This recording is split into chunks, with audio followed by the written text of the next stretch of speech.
how about we talk about a non-quarterback that the three quarterbacks on here feel is most likely to be sitting in New York, which is also kin to you and Blake Corum. The three of us feel like that's the best non-quarterback in America. But what does America need to know, Des, in your opinion, about Blake Corum? Well, I'm gonna tell you this. Um, I became very impressed with Blake. I think it was the Maryland game. Now Blake has had a great season, right? But we even made the same comment on game day that I think Hershey said when we're gonna welcome Michigan to college football because their schedule was so weak. I ain't say a word because their schedule was weak, and he was putting up numbers, right? Then he got to the Maryland game, and Maryland's a good team, not a great team, but But a Maryland's good a one. good team that's on the rise. But Yep. what impressed me about Blake in that game was that Donovan Edwards, his counterpart, was out. His light, they call him lightning and lightning. So his running mate, the guys who come in and give him a spell, they split time like Hassan Haskins did a year ago. Donovan Edwards was out with an injury. So Donovan's not playing. So Blake is running the ball. He's doing a fantastic job. But he gets winded. He needs a blow. He taps out. They put another running back in the game. He fumbles the ball. This is a tight game. This isn't a runaway victory for Michigan at this point. This is a very tight game. So they put this other kid in there. He fumbles the ball. He doesn't see the field again. Blake comes in there again. Blake's keeping them in the game. Like anybody who watched that game will understand that Blake Corum put Michigan on his shoulders in that game. Every time they needed a big play, he came up with a huge run. They put another running back in the game. He couldn't hit the hole. He didn't see the field no more. At that point, it was obvious to everyone who watched that game, Blake was going to have to carry the load and that they were going to have to ride him to victory because not like JJ was out there just slinging the ball all over the yard. So you understood they had to run the ball and Blake was going to be the workhorse. And he had one of those monster games when they needed him the most. The defense knew he was going to get the ball and they still didn't stop him. That was just to me, one of those impressive performances by a running back. And you just don't see those, all that often.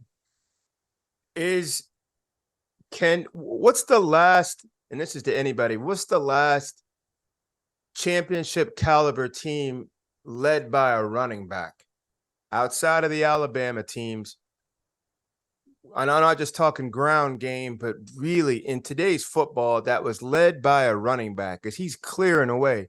Just like Hack said, this is probably America's MVP. But who was the last unit to make it this far? Did they have to win the championship? No, but they made a serious charge. You talking about SC Melvin with Gordon? Reggie? Like Gotta SC be with Reggie. Reggie? Yeah, it's SC with Reggie, right? But was Reggie part of a talented cast, or did he lead it solo? Reggie's situation didn't look like Blake Corum's. I don't think that SC team's the same without Reggie. No, offensively. But remember, if Reggie Bush stepped up, you had Lindale White in the backfield as well, and you probably had 6 other 5-stars behind him, and you still got Matt Leinart. You look at Michigan, who else is our defense is looking at Hack on the scouting report? Oh, no. The first 5 pages got to be Blake Corum. Right. Well, that kind of went to my point, like with the Heisman with him. I think you take him off the team, it's a different team, right? I think you have to force JJ to grow up fast. Yeah, true. I think, like Desmond said, true. like he puts himself in situations. He kind of took over that, like Aiden Hutchinson, David Ajabo, like not only just leader on the field, but also I think leader in the locker room. And he is truly, to me, like Michigan's MVP. And he's playing really well. What they did to Penn State this past weekend was really impressive. Yeah. And I think that Harbaugh kind of went to like the throwback, right? Everyone's trying to go into the whole, like, let's spread it out. Let's play sexy, fast, get the ball out of here. Like, they built this team where they got a guy back there at quarterback who can operate, who can throw it all over the place. But at the end of the day, their foundation is if we can turn around and hand the ball off for 3.5 yards every play, we're going to do it the entire damn game and wear your ass out up front. And to me, that's impressive. And I got kind of a soft spot for old school football from that manner. So that's why I really like the way that they're doing it right now. And I love the way Blake Corum's been toting. I think he's really special too from a skill set. Like he really patient. kind of Le'Veon Bell-ish, but I think he's got a little more juice inside of like a 5-yard box, really hard to tackle. He's got a cool little blend to his game. I really like him. We talked a little bit about Michigan, but I think the part about that team being a national championship contender, Blake's great, don't get me wrong, but they're only going to go as far as J.J. McCarthy can take them, boss. That's it. Yeah. I'm curious to know what your thoughts are on J.J. McCarthy, the quarterback at Michigan right now. I think he has crazy potential, but I think that he hasn't even scraped the surface yet. And because they have Blake and they have Donovan, they've been able to control the line of scrimmage, then they haven't been forced to use all of his skill sets. And he has a lot of skill sets as far as throwing the ball. He's very athletic, you know. They have a lot of confidence in him because during last year's run, when McNamara was a starter, don't forget, like, games would be still hanging in the balance, and they would put JJ in the game. Like, valuable experience.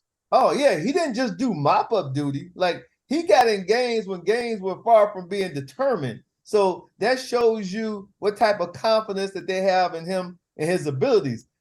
I don't think they've had to show a lot as far as what he can do in the passing game.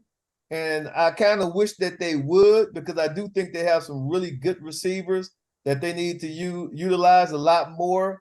But, we watched the Penn State game, and I guess if it ain't broke, then why fix it, right? So if you gash them with the run, why are you going to get away from that? And but I would like to see more, but I agree with you 100%.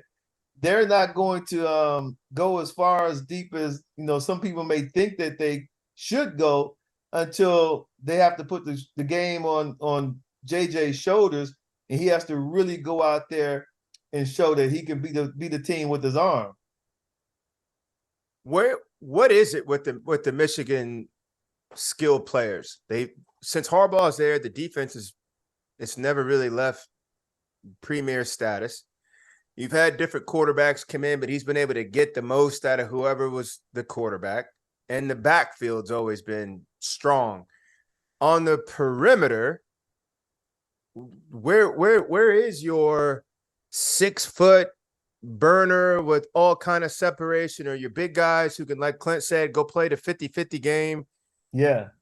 Has the running game been such a big trump card that they've just kind of not really gone to develop that, or is it recruiting? Yeah, I think they have the talent there. I just think they haven't had to utilize it because of their style of play.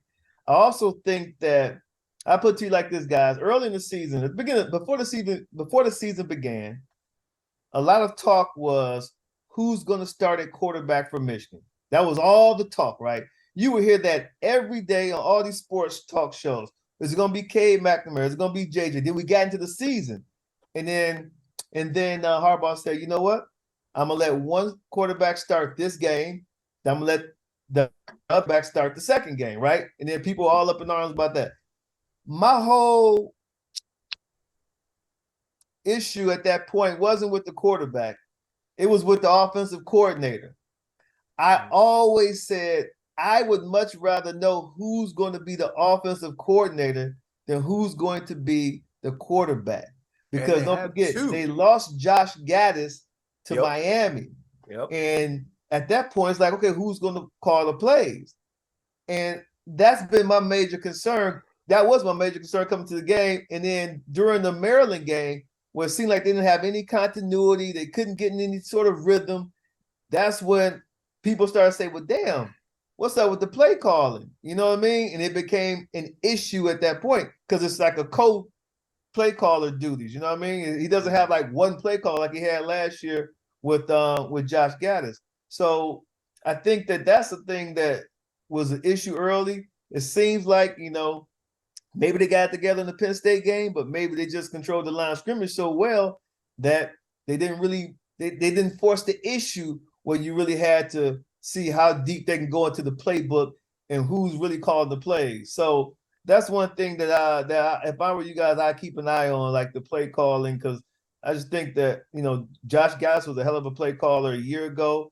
I do think they do have the receivers early in the season. If you really remember when JJ took over as a starter, he missed several guys down the field who had at least a step and a half on a defender, and he didn't hit him. And I remember that. I remember probably about 4 of them. And Andrell Anthony, number 1, is a guy who I believe has a lot of potential. He can get behind the defense, but they haven't been able to get the ball to him vertically since those couple of throws early in the season. And it seems like they don't even go vertical anymore. They just, rely on that running game, and they rely on the tight ends. Now with Eric All out, they rely on just the other tight end.